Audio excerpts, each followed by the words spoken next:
महिला उच्च शिक्षा के क्षेत्र में राजस्थान का सर्वश्रेष्ठ शिक्षण संस्थान अग्रवाल कन्या महाविद्यालय गंगापुर सिटी, जहां सिर्फ सिलेबस नहीं सपने भी पूरे किए जाते हैं। पिछले 31 वर्षों से गंगापुर क्षेत्र की बेटियों के भविष्य निर्माण में प्रयासरत अग्रवाल कन्या महाविद्यालय के इस ऑनलाइन प्लेटफॉर्म पर आप सभी छात्राओं का स्वागत है। और आप मेरे साथ पढ़ रहे हैं बीए फर्स्ट ईयर में धातु रूप प्रकरण। क्योंकि हम जो बात कर रहे थे कि क्या क्या हमारे टॉपिक हो चुके हैं, तो हमारा संज्ञा जो प्रकरण है वो बिल्कुल कंप्लीट हो चुका है। इसके बाद में हमने शब्द रूपों के बारे में चर्चा करी थी, तो शब्द रूप भी हमारे कंप्लीट हो चुके हैं। और अब हम जो बात करने जा रहे हैं वो धातु रूपों के बारे में करने जा रहे हैं।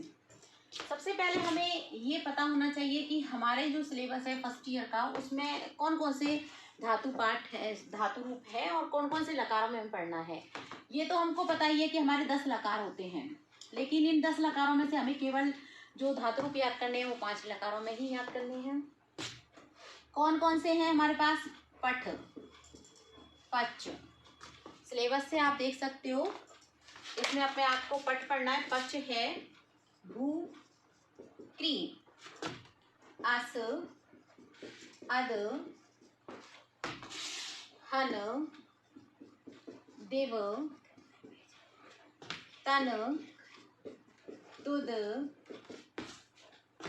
चुर, लभ और सेव। ये धातुएं हमें पढ़नी है पांचों लकारों में।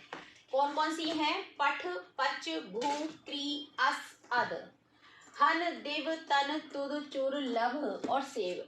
अभी मैंने आपसे कहा था कि हमारे पास 10 लकार हैं और इन 10 लकारों में से हमें जो है 5 लकारों में इनको देखना है। ठीक उसी प्रकार हमारे पास गण होते हैं, 10 गण हैं हमारे पास, जैसे भवादिगण, देवादिगण, चुरादिगण, तनादिगण, क्रियादिगण, तो जो होत्यादिगण, इस तरीके से हमारे गण हैं।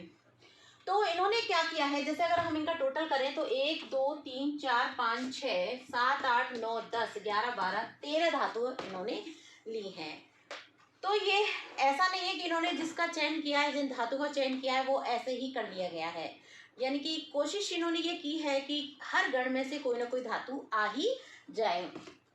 क्योंकि एक बार ऐसा हो चुका है कि जैसे कि अगर भवादिगण है और भवादिगण की जो धातु उन्होंने भू भी दे रखी है और भी कोई है, तो अब उसमें से उन्होंने भू को नहीं दे करके उस गण की कोई और दूसरी धातु दे दी और पहचान करनी थी कि ये कौन सी लकार है, कौन सा पुरुष है, कौन सा वचन है।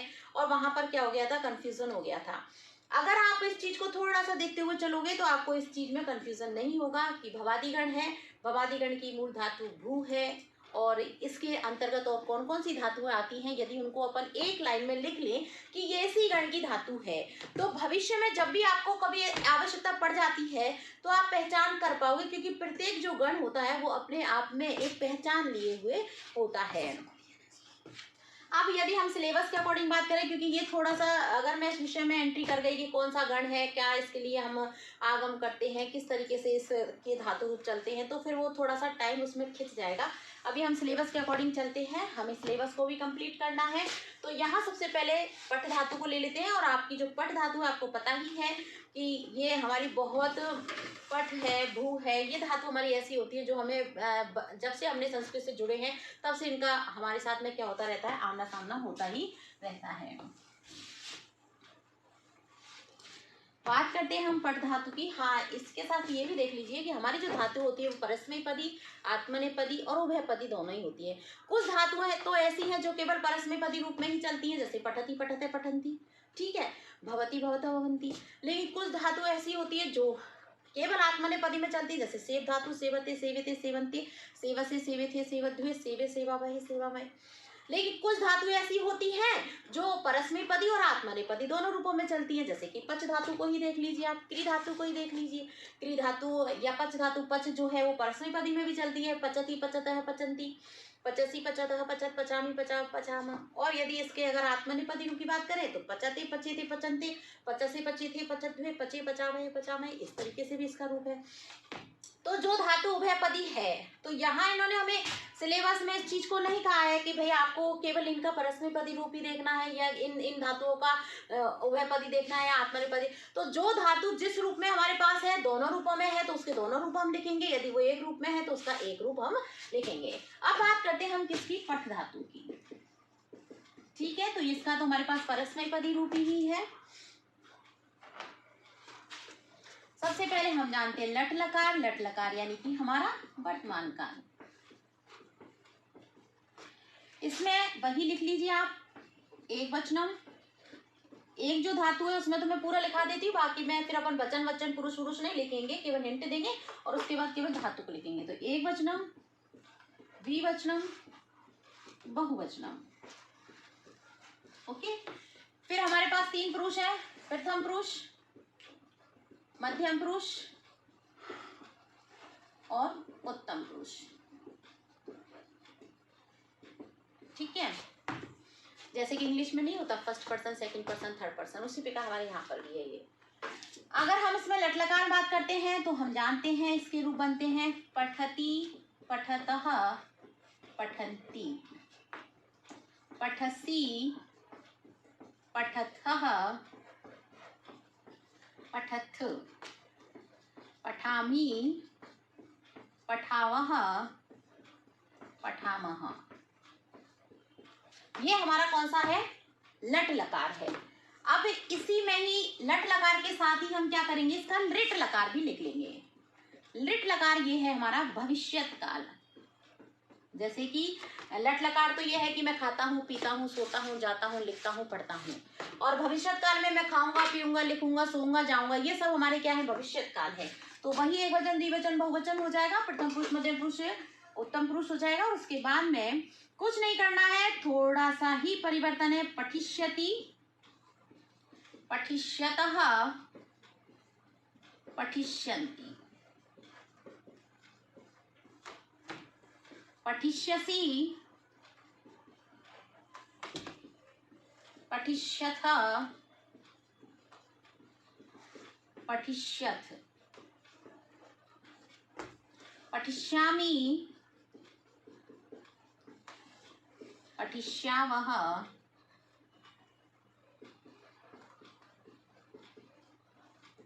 पठिष्यामः। तो ये हमारे दो लकार हो गए हैं। अब हम इसी में आगे बढ़ते हैं। लंग लकार यानी कि भूतकाल।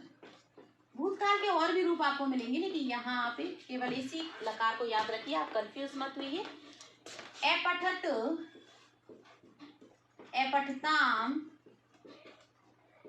अपठन, अपठः, अपठतम, अपठत, अपठम, अपठाव, अपठाम। ये हमारा क्या है, लंग लकार है। इसी में ही अब आगे बढ़ते हैं हम इसके लकार में, लोट लकार। लोट लकार यानी कि आज्ञार्थक।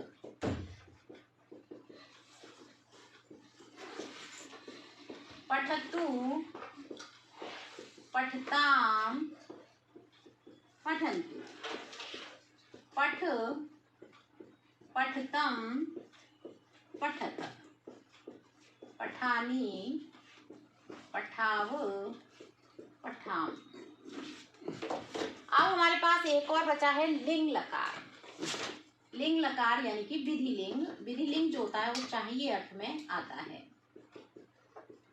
हमें पढ़ना चाहिए, लिखना चाहिए, खाना चाहिए, सोना चाहिए, देखना चाहिए, ये सब जो अर्थ बताता है वो लिंग लकार बताता है। तो ये है हमारे पास पठेत, पठेताम, पठेयुः, पठेहे, पठेतम, पठेत, पठेयम, पठेव, पठेम। ये हमारा है पठ धातु। और ये पठ धातु का हमने सारे लकार इसमें हमने देख लिए हैं।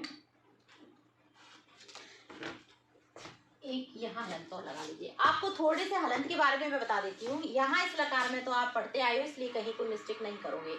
इसके साथ में ये बनता है सेम। यहाँ पर हम केवल ईश्य का आगम कर लेते हैं, यानी कि ठ के आगे ई लगा देते हैं और फिर उसमें श और लगा देते हैं। तो ये बन के हमारा पूरा का पूरा पठिष्यति, पठिष्यतः, पठिष्यन्ति ये बन जाता है। यहाँ आपको देखना है कि जैसे ये अपठक है, ठीक है, ये जो है वो है प्रथम पुरुष का एक वचन। ये जो है ना प्रथम पुरुष का क्या है, एक वचन। और यहाँ जो अपठक है ये मध्यम पुरुष का क्या है, बहुवचन। मध्यम पुरुष का बहुवचन। इसमें और इसमें अंतर किसका है, इसमें और इसमें अंतर सिर्फ और सिर्फ इस हलंत का है, ठीक है। तो एकमात्र हलंत लगने के बाद में ये प्रथम पुरुष का एक वचन बन रहा है और हलंत हटते ही ये मध्यम पुरुष का बहुवचन बन रहा है। तो इस चीज को आपको ध्यान में रखना है। और यही जो प्रोसेस है वो आपको विधिलिंग में भी दिखाई देगा। जैसे विधिलिंग जो है ये पठेत है, तो ये प्रथम पुरुष के एक वचन में इसमें हलंत है, और जब हम मध्यम पुरुष के एक वचन की बात करते हैं तो इसमें हलंत नहीं रहता है। बाकी यहाँ पर पठतु, पठताम, पठन्तु, पठ, पठतम, पठत, पठानी, पठा, पठाम, इनमें आपको किसी प्रकार की कोई प्रॉब्लम नहीं है। अब यही इसी पठ धातु में आपको मैं भू धातु भी समझा देती हूँ। उससे क्या होगा कि फटाफट से ये यहीं पर क्लियर हो जाएगा। जैसे कि भवती, भवतः, भवन्ति, भवसी, भवथः, भवथ, भवामि, भवावः, भवामः। ये हमारी भू धातु का लट लकार हो गया। इसी में ही फिर यहाँ ये ऐसी कैसी बन जाएगा, भविष्यति, भविष्यतः, भविष्यन्ति, भविष्यसि, भविष्यथः, भविष्यथ, भविष्यामि, भविष्यावः, भविष्यामः। ये हमारा लेट लकार हो गया है। लंग लकार में हम देखते हैं एभवत, एभवताम, एभवन, एभवः, एभवतम, एभवत, एभवम, एभवाम, एभवाम। उसके बाद में लोट लकार में आ जाइए, भवतु, भवताम, भवन्तु, भव, भवतम, भवत, भवानी, भवाव, भवाम। ओके, विधिलिंग में बात कर लेते हैं। भवेत, भवेताम, भवेयुः, भवेः, भवेतम, भवेत। पूरा आया है इसलिए पूरा बोलेंगे इसको। भवेयम, भवेव, भवेम। तो देखिए कितनी सरल है हमारी भाषा। यूं ही नहीं इसको सरला भाषा कहा गया है। बहुत आसानी से यदि हम इसको पढ़ते हैं तो आसानी से इसको पढ़ना, समझना, याद करना होता है। अब हमने यदि प्रोसेस के अनुसार बात करें, सिलेबस के अनुसार बात करें, तो हमारे पास भू थी, पट थी, पच थी, क्री थी, हन थी, तुत थी, चुर थी, क्री, ये सारी धातु थी। उनमें से हमने कितनी जल्दी हमने भू धातु और पट धातु को भी कर लिया है। और यदि आप बात करो ना, तो अगर सारे धातु है ना, उनके जो परस्मैपदी रूप है उसमें 10 मिनट और लगेगी, वो सारे कर लेंगे। लेकिन आपके लिए अभी मैं थोड़ा धीरे धीरे कराऊंगी, फिर उसके बाद लास्ट में एक दिन में सारी धातु हम एक साथ एक ही बोर्ड पर, इसी पर ही, छोटे से बोर्ड पर ही हम पूरी धातु एक साथ में कर लेंगे। तो आपको क्या करना है, क्योंकि अब जो हम नेक्स्ट धातु जो पढ़ने जाएंगे वो पढ़ेंगे पच धातु। लेकिन जो पच धातु हम पढ़ेंगे ना बच्चों, उससे पहले हम देख लेंगे, क्योंकि पच जो धातु है वो परस्मैपदी और आत्मनेपदी दोनों रूपों में हम उसका अध्ययन करेंगे, इसलिए उसको हम धीरे धीरे से पढ़ लेंगे। बाकी अगर आप चाहो तो पच धातु का परस्मैपदी रूप खुद बना सकते हो। पचति, पचतः, पचन्ति, पचसी, पचतः, पचत, पचामी, पचावः, पचामे। केवल अंतर जो आएगा वो लिट लकार में आएगा। लिट लकार में जो उसका रूप बनेगा वो बनेगा पक्षति। कुछ भी अंतर नहीं है, बाकी सेम है। पक्षति, पक्षतः, पक्षन्ति, पक्षसि, पक्षतः, पक्षत, पक्षामि, पक्षावह, पक्षामि। बस इतना सा अंतर है और कुछ अंतर नहीं है। उसके बाद में वही अपचत, अपचतम, अपचन, अपचह, अपचतम, अपचत, अपचम, अपचाव, अपचाम। उसके बाद में लोट लकार में पचतु, पचतम, पचंतु, पच, पचतम, पचत, पचानी, पचा, पचाम। और विधि लिंग में पचेत, पचेताम, पचेयुः, पचेहे, पचेतम, पचेत, पचेयम, पचेव, पचेम। तो ये हमारी हो गई पच धातु। उसके बाद में जब पच धातु को हम आत्मनेपदी बनाएंगे तो आत्मनेपदी में जो हमें याद रहता है वो सेव धातु याद रहती है। सेवते, सेविते, सेवन्ते हम याद करते हैं, तो बस उसी के अनुसार उसको बना देंगे। पचते, पचेते, पचन्ते, पचसे, पचेथे, पचध्वे, पचे, पचावहे, पचामहे। ये पक्ष था, यहाँ पर पक्षति बन रहा था, वहां पर पक्षते बन जाएगा क्योंकि लट लकार के अनुसार उसे बनाना है। तो पक्षते, पक्षते, पक्षन्ते, पक्षसे, पक्षेथे, पक्षध्वे, पक्षे, पक्षावहे, पक्षामहे, इस तरीके से उसके रूप बन जाएंगे। फिर भी पच धातु हम बोर्ड पर ही लिखेंगे, उस पर ही हम आसानी से लिखेंगे ताकि हम कोई भी किसी भी प्रकार की हलंत की विसर्ग की मिस्टेक नहीं करें, क्योंकि एक हलंत एक विसर्ग से पुरुष और वचन बदल जाते हैं। ठीक है, इसके बाद में हम नेक्स्ट वीडियो में इसका अध्ययन करेंगे। Thank you very much.